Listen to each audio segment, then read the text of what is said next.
नमस्कार, मैं स्नेहा शर्मा और आप देख रहे हैं खोजी न्यूज और हमारी खास पेशकश बॉलीवुड के सुनहरे किस्से। इस सीरीज में हम आपको लेकर चलते हैं उस दौर में जिसे भारतीय सिनेमा का स्वर्णिम अध्याय कहा जाता है, जहां हर कलाकार का अपना एक अलग नूर था और उनकी हर अदा चर्चा का विषय बन जाती थी। आज का किस्सा है हिंदी फिल्मों के एवरग्रीन स्टार देव आनंद का, एक ऐसा कलाकार जिनका स्टाइल युवाओं का फैशन बन जाता था और उनकी मुस्कान ने पूरी पीढ़ियों को अपना दीवाना बनाया। 1960 के दशक की बात है। देव आनंद उस समय अपने करियर की ऊंचाइयों पर थे। एक के बाद एक सुपर हिट फिल्म में रोमांटिक हीरो की छवि और सबसे बढ़कर उनकी शालीन और शालीनता से भरी पर्सनालिटी। देव आनंद सिर्फ एक एक्टिंग के लिए नहीं बल्कि अपनी फैशन सेंस के लिए भी मशहूर थे। उनकी जैकेट, उनकी शर्ट, उनका हेयर स्टाइल, सब कुछ युवा पीढ़ी तुरंत कॉपी करने लगती थी। इसी दौर में उनका एक स्टाइल ऐसा था जिसने फिल्मों के बाहर भी एक अलग ही कहानी लिख दी। वो था देव आनंद का काला कोट। देव साहब काले कोट में बेहद आकर्षक लगते थे। उनकी लंबी कदकाठी, पतली पैंट, सफेद शर्ट और उस पर काला कोट, ये लुक उस जमाने में फैन फॉलोइंग का तूफान पैदा कर देता था। जब वे इस लिबास में सड़क पर, स्टूडियो के बाहर या फिर आम जगह पर निकलते थे तो लोग रुककर देखने लगते थे।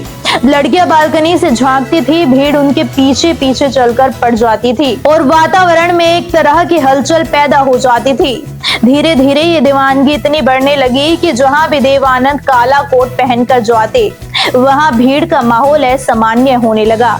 फिल्म स्टूडियो के बाहर, शूटिंग के लोकेशन पर और सार्वजनिक जगहों पर लोग उन्हें सिर्फ देखने के लिए इकट्ठा हो जाते थे। उनके इस एक फैशन की लोकप्रियता ने स्थिति को इतना अनोखा बना दिया कि कई बार व्यवस्था संभालना मुश्किल हो जाता था।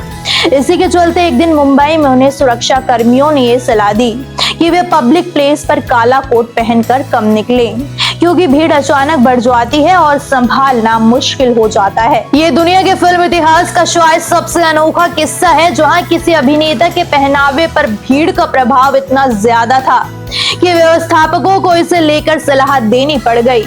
देव आनंद इस बात को बड़ी सहजता से लिया करते थे। वो मजाक में कहा करते थे कि अगर मेरे कोट से लोग इतने ज्यादा उत्साहित हो जाते हैं तो कोट बदल देना कोई बड़ी बात नहीं, लेकिन लोगों का प्यार कम हो जाए तो वह मेरे लिए सबसे बड़ी बात है। देव आनंद का यह काला कोट सिर्फ एक कपड़ा नहीं था, बल्कि उस दौर की दीवानगी, स्टारडम और लोगों के प्यार का प्रतीक बन गया। उनकी यह कहानी आज भी बताई जाती है क्योंकि बॉलीवुड के इतिहास के सबसे अद्भुत पलों में से एक है। यही था आज का सुनहरा किस्सा, देव आनंद और उनका प्रसिद्ध काला कोट। एक ऐसा किस्सा जो बताता है कि किसी कलाकार के प्रति लोगों का प्यार किस हद तक जा सकता है। मैं थी स्नेहा शर्मा और आप लगातार देख रहे हैं खोजी न्यूज। अगले एपिसोड में लेकर आएंगे बॉलीवुड का एक और दिलचस्प सच। तब तक के लिए नमस्कार। और जाते जाते जरूर बताते हुए चले जाइएगा कि अगर आपको बॉलीवुड के सुनहरे किस्से की ये सीरीज पसंद आ रही है तो हमें कमेंट जरूर कीजिएगा ताकि हम अगले एपिसोड में इससे भी दिलचस्प किस्से लेकर आएं। धन्यवाद।